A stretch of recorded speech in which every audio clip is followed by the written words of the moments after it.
Weddings are meant to mark a fresh start, to honor love, unity, and the shared journey ahead. Mine looked perfect on the surface. White roses lined the aisles, fairy lights sparkled over the reception, and champagne poured freely. Laughter echoed. Guests danced, clinked glasses, and toasted to our future.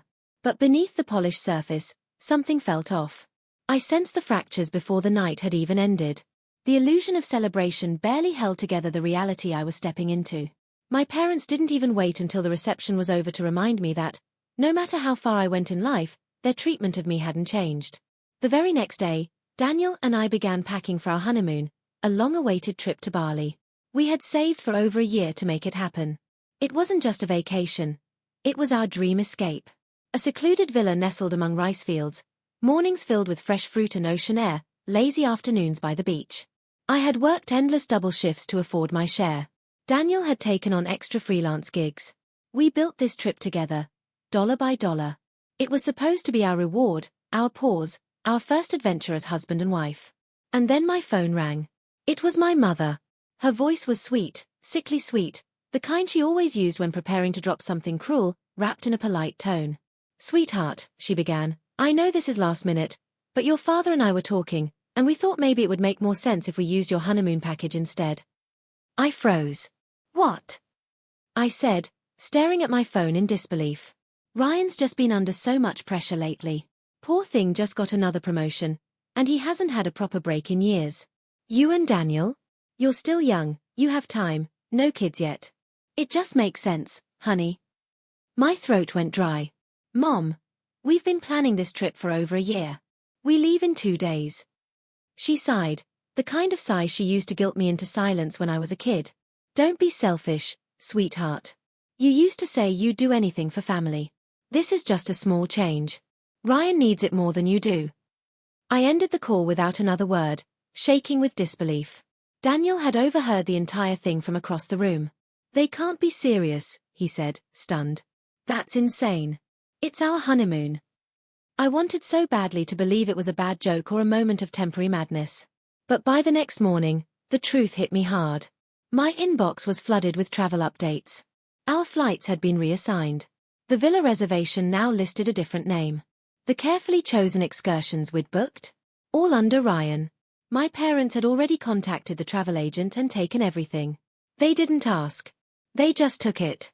When I confronted them, my father didn't flinch. "One day you'll understand," he said dismissively. "Ryan's job is demanding. Let him recharge." And Ryan? He didn't even bother faking sympathy. He messaged me, "Thanks, sis," with a wink emoji. Then added, "Europe's probably next for us. Maybe you two can try a staycation, yeah?" I felt a slow, burning fury build in my chest. Because this wasn't the first time. It was just the latest. All my life, Ryan had been the center of the universe. The chosen one. The straight-A student, the football star, the scholarship winner. The golden child. And me. I was the quiet one. The easy one.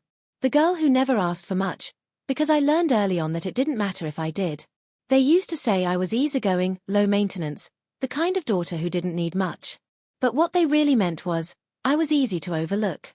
Every birthday blurred into silence. Every graduation came with a polite nod, then a shift in attention toward whatever achievement Ryan had just unlocked.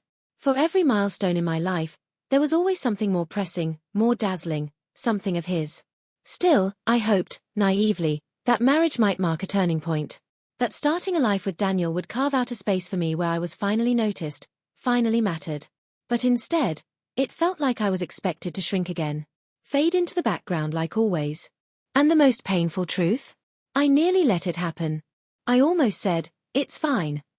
I came dangerously close to letting them rewrite the script once more, to erasing me without a second thought. But that night, I stood alone, staring at the suitcase I had meant to fill for Bali. It was still empty, waiting. I could feel a shift deep in my chest. What if this is where I draw the line? I thought. What if instead of mourning what they took, I choose something else, something just for me? What if I stop asking for a place in the story and write a new one instead? Daniel stood nearby, quiet but present, watching me delete the travel confirmations from my phone. He didn't interrupt. He knew what I was thinking. We'd whispered about it before, those late-night talks laced with sadness and truth. My parents had always clipped my wings and called it protection. I think I need to leave, I finally said. Where to? He asked gently. I met his eyes. Somewhere they'll never think to look. That same night, while my parents celebrated their stolen getaway over glasses of champagne with Ryan, I booked a one-way flight. No itinerary. No return date. No more pretending I wasn't running. I was. But this time, I was running toward the life they never imagined for me. When I stepped off the plane in Lisbon, Portugal, the skies were weeping, a soft, cleansing rain that felt more like a blessing than a burden. I didn't know the language. I had never been there before. I didn't know a single soul. All I carried was a small suitcase, my passport, and a hollow ache that had already started changing shape into something lighter. Something like liberation. I didn't tell my parents I'd left the country. I didn't even give Daniel all the details. The night before I left, we had a raw, honest talk. He told me he loved me, repeated it like a mantra, but he also confessed something I think he'd held in for too long. They're never going to change, Emma, he whispered, his fingers wrapped around mine. And maybe it's time you stopped hoping they will. We cried together. He promised to wait, to support me while I figured things out. But he also understood what I needed most, to find myself without their voices constantly drowning me out. Lisbon wasn't easy. I got lost often. My apartment was a cramped studio above a bakery that always smelled like sugar and cinnamon but had paper-thin walls and a window that whistled every time it rained. I kept my freelance work going in the mornings. Thankfully, my graphic design client hadn't vanished. And in the afternoons, I wandered cobblestone streets with a camera slung over my shoulder, chasing moments that felt real. I started buying everything secondhand, my furniture, clothes, even my camera. At first, photography was just a way to pass the time, something to do in between work and wandering. But slowly, I began to shoot with purpose. I started capturing the little details most people overlooked, the way colorful laundry danced between windows above narrow alleyways, the elderly women leaning from balconies offering warm waves, the golden light melting into the Tagus River at dusk like a whispered goodbye. I uploaded the photos online, not expecting much. But people noticed. They said my images had a quiet magic to them, like stories told without sound, visual poetry. Within half a year, my following had exploded from a handful of strangers to thousands, then tens of thousands. Messages poured in. Then came emails from travel editors and creative directors, inviting me to contribute to a visual series on healing through landscapes and cityscapes. I could hardly believe it. For so long, I was told to shrink, to keep my voice down, to make space for someone else's spotlight. And now here I was, finally being seen. Not just getting by, but thriving. But life, as always, had one more test waiting for me. Exactly 1 year after I left, an email arrived in my inbox. Subject line, "We need to talk." It was from my mother. I hesitated before opening it. Inside was a carefully worded emotional grenade. Ryan had lost his job.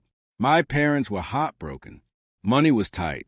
They asked if I could help financially, just for a while, of course, since I seemed to be doing well with that photography hobby. That word, hobby, hit me like a slap. As if everything I had built, this new life I had fought for, was still just a cute distraction in their eyes. As if it still wasn't real. But I didn't lash out. I wasn't the same woman they once knew. I took a breath and replied, "Dear Mom, thank you for reaching out. I'm truly sorry to hear about Ryan and hope he finds stability again soon. That said, I won't be contributing financially. For most of my life, I've handed over pieces of myself so you could keep him whole. But hey, in this city, in this version of myself, I've found something I never had before. Peace. I hope one day you'll understand." Emma. She never responded. And to my surprise, her silence didn't sting. It felt like closure. Like closing a book I tried to rewrite again and again, finally accepting it was time to write a brand new one. That same week, I received an invitation to host my first solo photo exhibition in Barcelona. The theme, Escaping the Frame. The collection explored what it meant to outgrow the definitions others place on us. How we stepped beyond the edges of who we were told to be. I poured everything into it, my solitude, my transformation, my anger, my hope. On opening night, I stood in the center of the gallery, watching strangers connect with the pieces that had once been fragments of my life. A woman approached me, tears in her eyes. She said, "Your photos made me feel seen, like I could walk away from my life too and maybe still be okay. In that moment, I realized I hadn't just escaped the life that held me back. I had become someone else entirely. Daniel still writes me now and then. Postcards mostly, short, kind notes from our old hometown. He's still there, still cheering me on from a distance. We're no longer married. Too much changed between us too quickly. But he was the first person who looked at me and saw flight instead of fear. I'll always love him for that. As for my parents, I don't think they'll ever fully understand why I left. And that's okay, because the life I built here, rooted in art, language, self-worth, and choice, was never meant for their approval. It's mine, and I never needed their permission to begin living it.